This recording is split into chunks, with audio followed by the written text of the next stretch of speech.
The midnight task and the curse begins. Nia moved quietly through the dimly lit cottage, her footsteps light against the warm wooden floors. She had learned long ago how to move without making a sound, how to exist without disturbing those who considered her an inconvenience. Her stepmother, Madame Kina, and her stepsister, Zelma, were already asleep in their warm, comfortable beds, while she remained awake, scrubbing the stone floor with aching fingers. The air in the small village was cool that night, the wind howling softly outside. Nia exhaled, rubbing her sore arms as she leaned back on her heels. She was exhausted. But just as she thought she could steal a few hours of rest, a voice cut through the silence. Nia. She flinched, recognizing the sharp, bitter tone of Madame Kina. Her stepmother appeared in the doorway, her silhouette tall and severe, her thin lips curled into a scowl. Behind her, Zelma leaned lazily against the doorframe, arms crossed, eyes gleaming with amused cruelty. Madame Kina tossed an empty clay jug toward Nia's feet, her expression twisted with satisfaction. "Fetch water from the forbidden river," she ordered. "And be quick about it." Nia's breath caught in her throat. The forbidden river. The villagers never spoke of it loudly, only in fearful whispers. They said it was a place of dark magic, a cursed land where the river ran deeper than the eye could see, its waters tainted with something unnatural. She had heard stories of people who had wandered too close and were never seen again. But, Madam, Nia hesitated, her voice barely above a whisper. "The river is dangerous. Why not fetch water from the village well?" Madame Kina's eyes flashed with irritation. "Are you questioning me?" "No, madam." Nia lowered her gaze, biting the inside of her cheek. "Then go." Zelma smirked. "And don't spill a single drop." Their laughter followed her as she wrapped a thin shawl around her shoulders and stepped outside, the cold immediately biting at her skin. The journey into the forbidden. The village roads were empty, the world around her eerily silent except for the occasional hoot of an owl or the rustling of unseen creatures in the trees.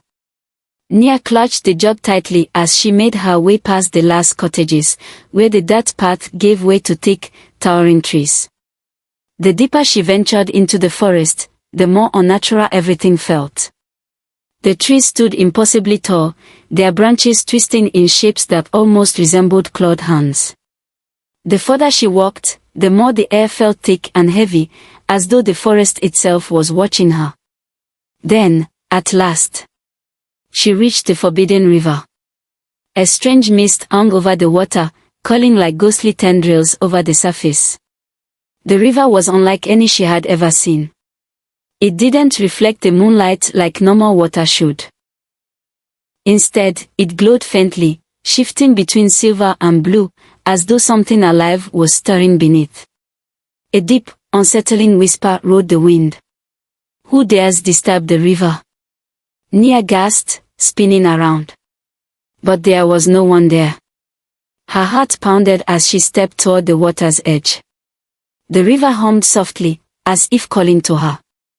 Her hands trembled as she knelt down, dipping the clay jug into the water. As the jug filled, the glow from the river intensified, reflecting against her skin. Then, suddenly, a strong gust of wind blew through the forest, sending ripples through the water. The jug tipped slightly. A single drop splashed onto her wrist. The pain was immediate. Nia gasped, dropping the jug as her skin burned like fire, though there was no visible wound. The pain was unlike anything she had ever felt, cold and hot at the same time, spreading like ice through her veins. Then, just as quickly as it had come, the pain vanished. Nia sat frozen, panting, staring at her wrist. The water had left no trace. Had she imagined it? A sharp whisper echoed through the trees once more. "You have been marked."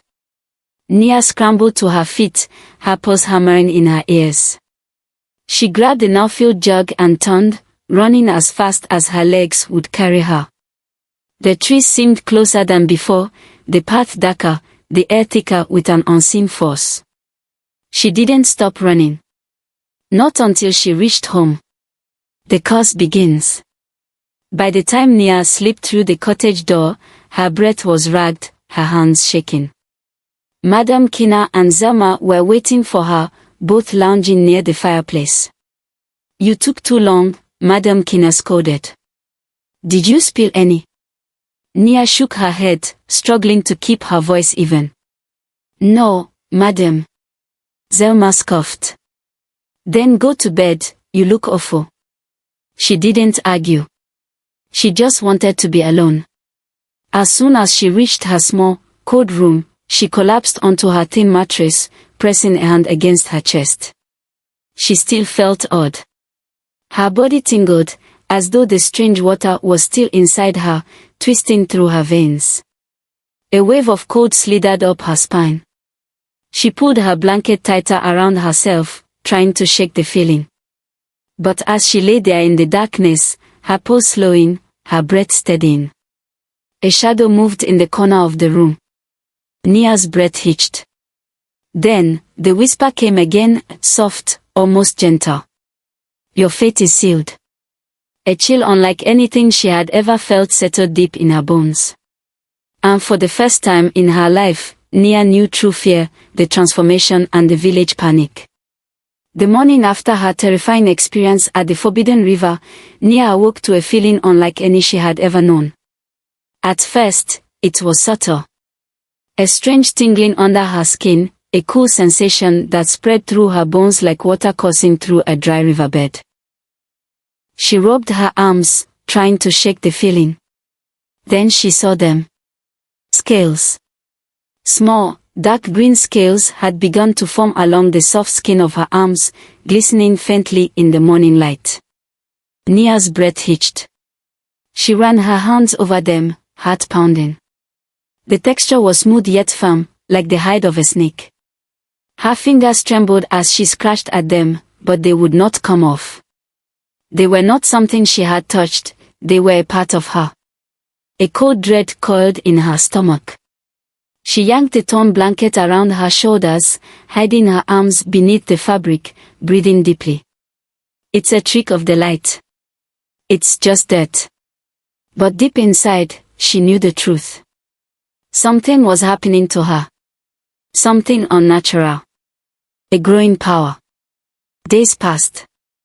The scales spread, up her forearms, over her shoulders, and down her spine in faint, interlocking patterns.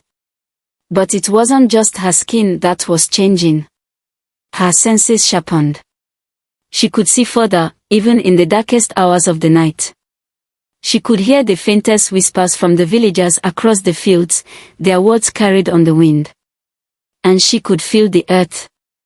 Every vibration in the ground, every shift of the dirt beneath her feet, it was as if the land itself was speaking to her. At first, she told herself she was imagining it. But then one evening, as she walked through the village, she turned a corner just in time to catch a pot slipping from an old woman's hands. Her body moved before she could think, her arms stretching with unnatural speed to catch it before it shattered. The villagers nearby stared at her. Her reflexes were too fast. Too precise. She could feel their unease growing. Even Madame Kina and Zelma had begun watching her strangely. "What's wrong with you lately?"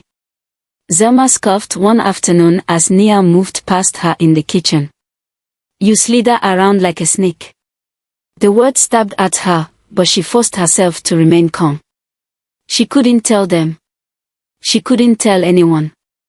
Because deep inside, she feared what was happening to her even more than they did. The first transformation. That night, as she scrubbed the kitchen floor, a sudden sharp pain erupted in her legs. Nia gasped, clutching at her thighs, but the pain only grew worse, as if something inside her was breaking, shifting, reforming. Her vision blurred. She collapsed, her hands grasping at the stones beneath her, her breath ragged. Then, a horrible, sickening sensation. Her legs melted together, twisting and coiling into one long, powerful form. Her nails darkened into curved points.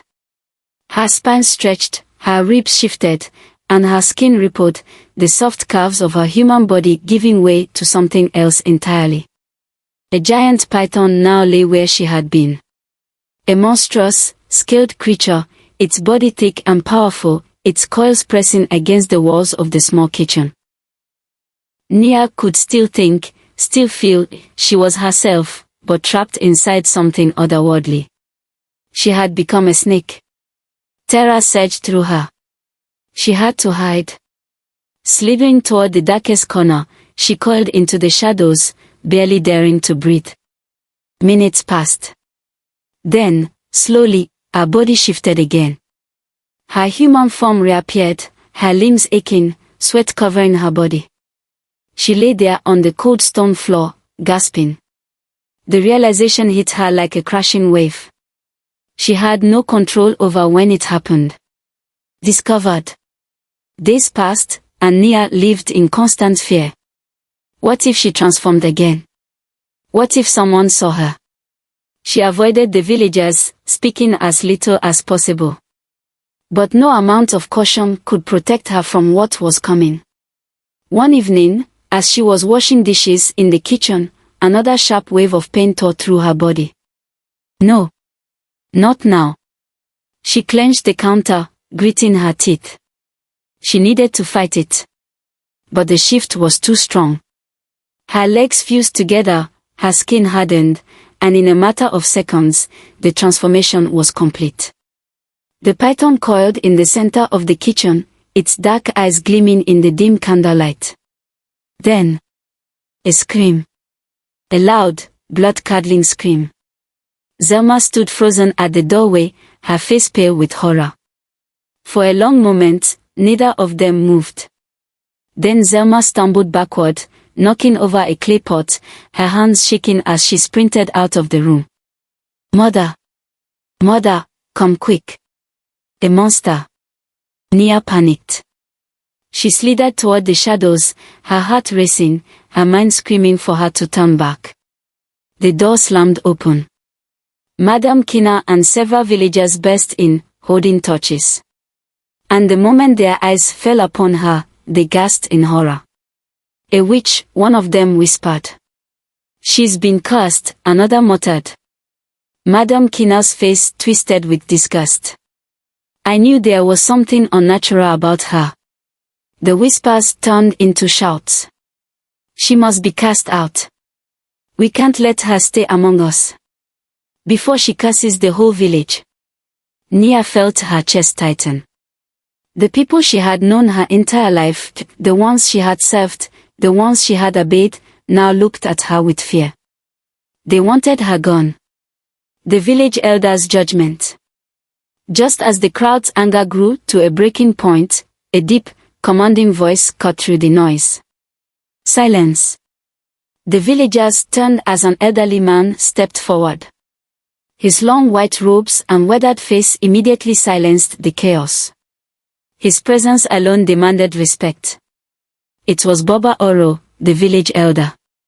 Nia stared at him pleadingly, her breath uneven. Boba Oro studied her carefully, his old eyes unreadable. At last, he spoke. We do not act blindly, he said. This is not an ordinary curse. We must seek wisdom. The crowd murmured in confusion. Boba Oro raised his hand. We will seek the Great Seer. Only she will know what must be done. A heavy silence fell over the room. The Great Seer. The old woman who lived at the edge of the forbidden forest. A woman of great power, one who could see what others could not. Nia swallowed hard. This was her only chance. Because if the seer did not find a way to save her, she would never be accepted again. The journey to the Great Seer and the truth revealed. The journey to the Great Seer, Mama Yoyo, began before the sun had fully risen. The air was thick with morning mist, curling between the trees like unseen spirits whispering among themselves. Nia walked in silence, her arms bound loosely in front of her, not as a prisoner, but as a precaution. The villagers feared her, though they dared not speak their unease aloud in the presence of Baba Oro, the village elder. He led the way, his aged frame steady, despite the rough forest path ahead. Behind them, two trusted elders walked in quiet conversation, their expressions heavy with worry. The forbidden forest loomed in the distance, where the great seer, Mama Yoyo, resided. And with every step Nia took toward it, she felt her body changing. The curse takes hold. At first, it was a faint tingling beneath her skin. Then, her heartbeat quickened, her breath coming sharper, her vision shifting. The world around her became clearer, sharper, almost too real. She could see the veins in the leaves, the way the wind barely touched the grass, the faintest shift in the expressions of the men walking ahead of her. But worse than that was the hunger. Not for food. Something deeper. A primal need she could not name. Her hands trembled as her nails elongated into claw tips, and she felt the scales push beneath her skin, rising, pressing. No. Nia clutched her arms, squeezing her fingers against her forearm, forcing the change back down. She would not transform here. Not now. But it was getting harder to resist. And she was beginning to wonder. How much longer before she lost control completely? A close call. The group continued, but the further they walked, the more the presence inside her stirred. The moment it happened, Nia wasn't even aware of it. One of the elders stumbled on a loose rock. His arms flailed, and his body collided with hers. It was a simple accident. But to the creature inside her, it was a threat.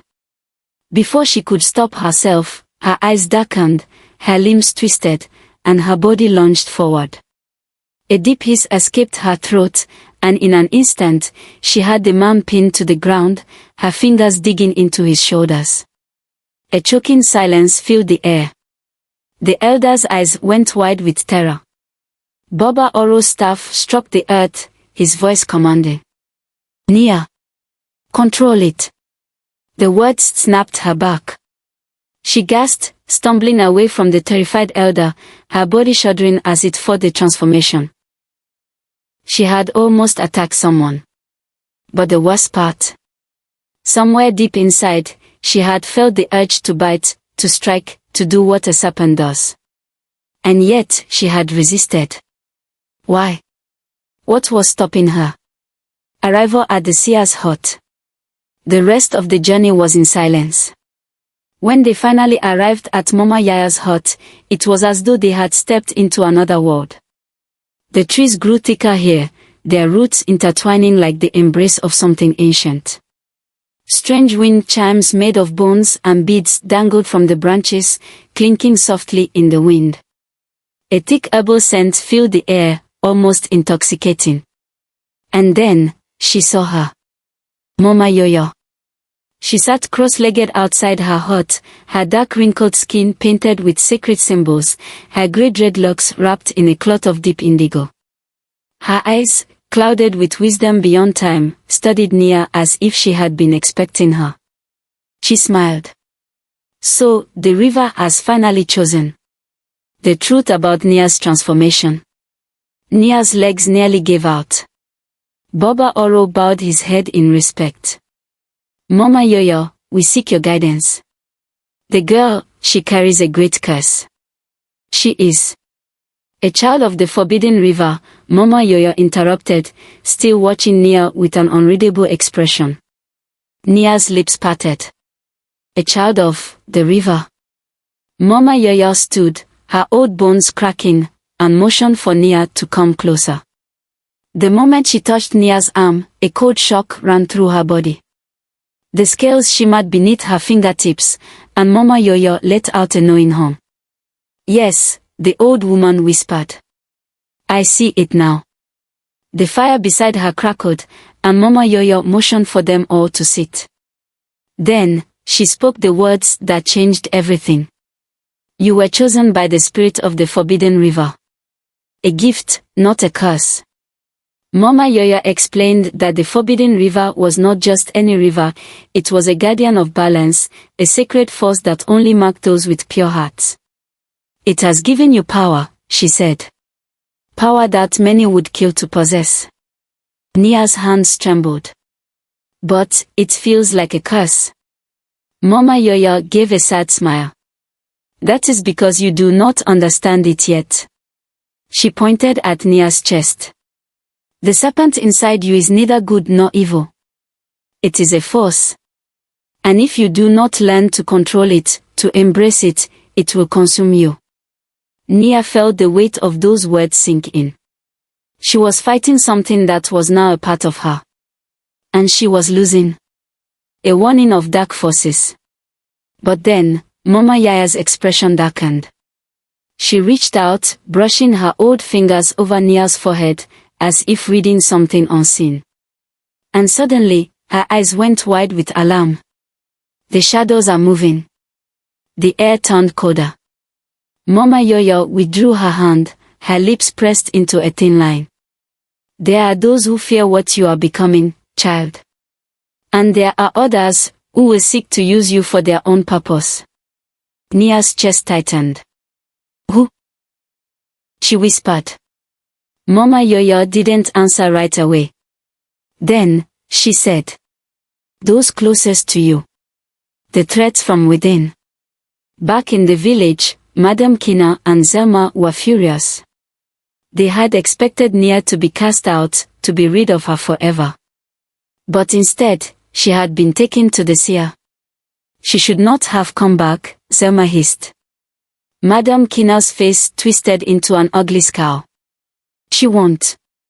Not for long. Zelma narrowed her eyes. What do you mean? Madame Kina leaned in, her voice like venom. If she gains control of that power, she will rise above us. She grabbed the dagger, running her fingers along its sharp edge. She must not live to see that day. Zelma smirked. Then let's make sure she doesn't. The betrayal and the battle for control. The moon hung low over the forbidden forest, casting pale silver light upon the land as Nia stood before Mama Yaya's hut, her breath steady, her body alert. She had been training for weeks now, learning to harness the power of the river spirit that had marked her. At first, it had felt impossible. The transformations had been violent, uncontrollable, filled with a hunger she could barely fight. But Mama Yoya had guided her. Taught her to listen. Not just to the river spirit inside her, but to the whispers of the land itself. Now, when she closed her eyes, she could feel everything. The roots beneath her feet stretching through the soil. The wind calling between the trees, speaking in a language she was beginning to understand. The heartbeat of the earth, pulsing like an ancient drum. She was no longer just a girl with a curse. She was something more. And she would soon return home to prove it. A divided village. When Nia finally set foot back in the village, the reaction was split.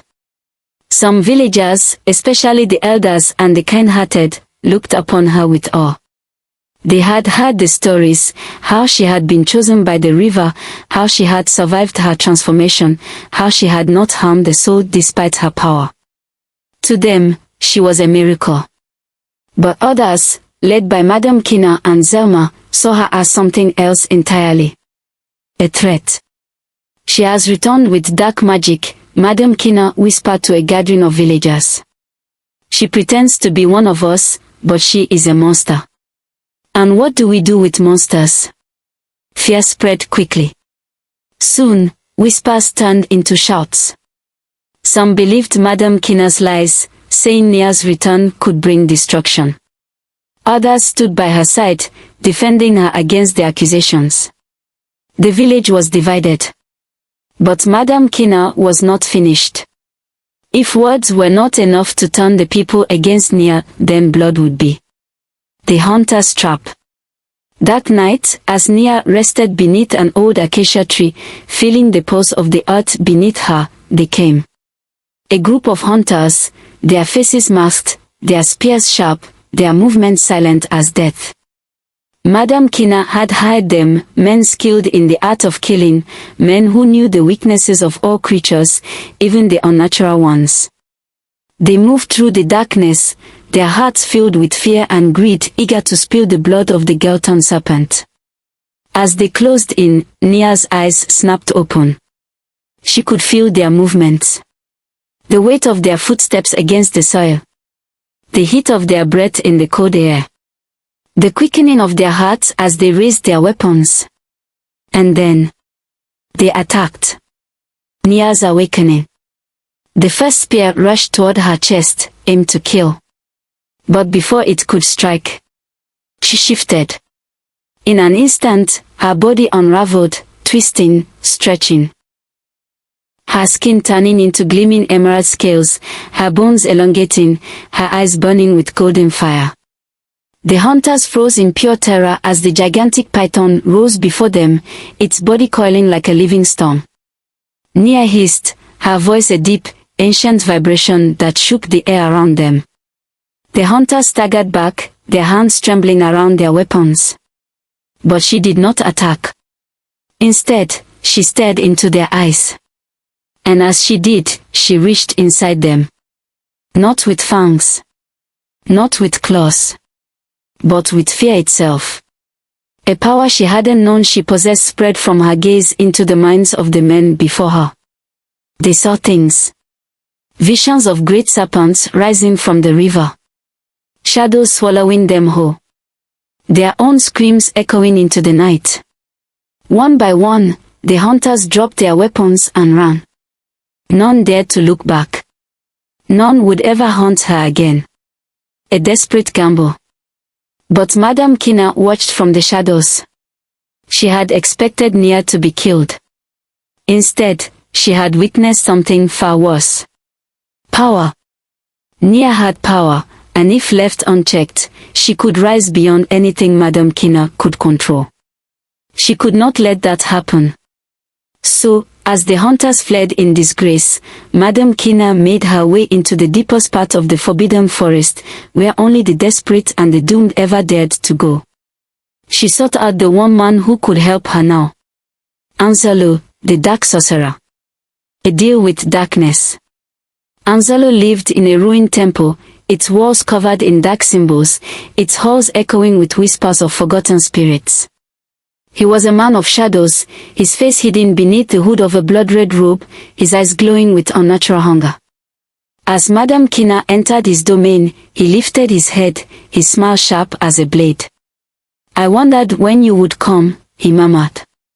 Madame Kina swallowed her fear. "I need your help," she said. "The girl, Nia, she must be destroyed." Anzalo let out a low, cruel laugh. "Destroyed?" He shook his head. "Foolish woman. That girl is no longer just a girl. She is touched by the river spirit. To kill her now would require more than simple magic." Madame Kina's hands clenched. "Then what do you require?" The sorcerer leaned forward, his voice a whisper of poison. "Something of equal value." His gaze drifted past Madame Kina. To Zelma. Zelma, who had followed her mother, oblivious to the deal being made. Anzalo grinned. "Ah." Madame Kina's breath caught. "My daughter." Anzalo's voice was smooth, persuasive. "You want power. You want the girl dead." He tilted his head. "Give me Zelma's soul, and I will break the river's hold on Nia. She will be nothing but a hollow husk when I am done." Madame Kina hesitated. For a moment, doubt flickered in her eyes. But then, she thought of Nia, strong, untouchable, growing more powerful by the day. She thought of what would happen if she lost control of the village, if she became nothing but a bitter old woman, cast aside while Nia flourished. And in that moment, her hatred outweighed her love. She turned to Zelma, who stood beside her, unaware, trusting. And she spoke the words that sealed her own daughter's fate. "Take her." The final confrontation and sacrifice. The night was unnaturally still. Even the wind refused to whisper through the trees. Nia stood outside Mama Yaya's hut, her heart hammering in her chest as the air grew thick with an unseen force. She could feel it. A darkness creeping toward the village, spreading like poison in the wind. Mama Yaya sat by the fire, her eyes closed in deep thought. When she spoke, her voice was laced with urgency. The sorcerer has been summoned. Nia felt her stomach drop. She had known Madame Kina and Zelma hated her, but to call upon a dark sorcerer was beyond anything she had imagined. Who is he? Nia whispered. Mama Yaya's expression darkened. Anzolu, she said. A master of shadow magic. He thrives on pain, on sacrifice. If Madame Kina has called him, she has offered him something valuable. A cold shiver ran through Nia's spine. She had a terrible feeling she knew what that sacrifice was. The storm breaks. That night, the attack came. A deep, inhuman growl echoed through the village as the sky turned black, blocking out the stars. Then, screams. Nia rushed toward the village square, her heart pounding. What she saw stole her breath away. Shadows had come alive. Dark, twisted figures, with clawed hands and glowing red eyes, crawled out of the ground, their bodies shifting and twisting like smoke. They tore through homes and huts, their touch rotting wood, turning crops to ash. The villagers fled in terror, but the shadows chased them relentlessly. And standing in the center of it all, surrounded by a black aura, was Anzolu. His blood-red robes billowed in the unnatural wind, his eyes burning with a cruel light. Child of the river, he called out, his voice thick with malice. Come forward, or I will drown this village in darkness. The fight for the village. Nia stepped forward, her body already shifting. Her skin glistened with scales, her eyes glowing like molten gold. She would not run. She would not hide. She had protected this village even when it had turned against her. She would do it again. With a deep breath, she let the power of the forbidden river surge through her. The ground trembled as she summoned her strength, water spiraling from the earth, forming a barrier between the shadows and the villagers. Then, she attacked. Her serpent form lashed out, crushing the shadow creatures one by one. With a single strike of her tail, she shattered a wave of darkness trying to consume a group of children. She moved like the river, fluid, unbreakable, a force of nature itself. But Anzolu was waiting. With a twist of his hands, he conjured chains of black energy, wrapping them around Nia's body, forcing her to the ground. You are strong, child, he sneered, stepping closer. But even rivers can be damned. Then, a cry. A familiar voice. Nia turned and saw Zelma collapse to the ground. Zelma's life drains away. Nia's eyes widened in horror. Zelma's body twitched, her skin turning grey, her breath fading. Anzolu was draining her soul. Madame Kina stood nearby, watching with wide, panicked eyes, as if she had only now realized what she had done. Mother, help me. Zelma choked out. But Madame Kina did not move. She only stared as the light in Zelma's eyes began to fade. Nia's heart shattered. Zelma had been cruel. She had been selfish. She had been jealous. But she was still human. And she didn't deserve to die like this. Nia had a choice. She could let Anzolu take Zelma's soul, weakening him enough for her to destroy him completely. Or she could save her stepsister. Even if it meant losing a part of herself. The ultimate sacrifice. With a deep breath, Nia made her decision. She closed her eyes, reaching deep inside herself, calling to the spirit of the forbidden river. The river answered. A powerful wave of water erupted from the earth, spiraling toward Anzolu. The sorcerer's eyes widened in shock as the water wrapped around him, seeping into his skin, burning him like fire. Nia then placed her hands over Zelma's chest, sending a part of her own power into her. The energy that made Nia special, that had given her strength, vision, speed, flowed into her stepsister. Zelma gasped, color returning to her face. She was alive. But Nia felt herself weaken. She had given too much. Her body shook violently, the energy draining from her. She could feel herself slipping away, but before she fell, she saw Anzalo screaming as the river spirit rose before him. Justice is served. The spirit of the forbidden river had been awakened. Its form shimmered, neither fully human nor fully beast, a creature of pure water and light, its glowing eyes filled with fury. It turned toward Madame Kina. And she fell to her knees, trembling. "And no," she begged. "I didn't mean." But the river spirit did not forgive. With a single wave of its hand, it ripped Madame Kina and Anzalo from the earth, pulling them into the spirit realm, where they would suffer for eternity. The storm cleared. The darkness lifted. And the village was saved. A new beginning.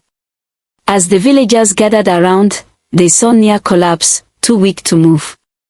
They had feared her. Haunted her. But now, they saw the truth. She was not a monster. She was their protector. The village elder, Baba Oro, stepped forward, placing a hand on Nia's head. "You have given much," he said softly. "Rest now, child. The river watches over you." Epilogue, the protector of the river. Days later, when Nia awoke, she found herself lying by the riverbank, the water lapping gently against her fingers. She was weaker now. But she was free. Zelma sat beside her, her expression filled with guilt and gratitude. "You saved me," she whispered. Nia simply nodded. Because she knew the truth now. The power of the river was not just in strength. It was in mercy. And as long as she lived, she would protect it. Not as a curse. But as a guardian. A legend. The serpent of the forbidden river brought a new beginning and Nia's destiny. The air in the village was different now. For the first time in what felt like an eternity, it was at peace. The darkness was gone, the sorcerer had been defeated, Madame Kina was no more, and the village had survived. But even as the sun rose over the land, casting a golden glow upon the huts and fields, Nia felt a weight in her chest. She had won the battle.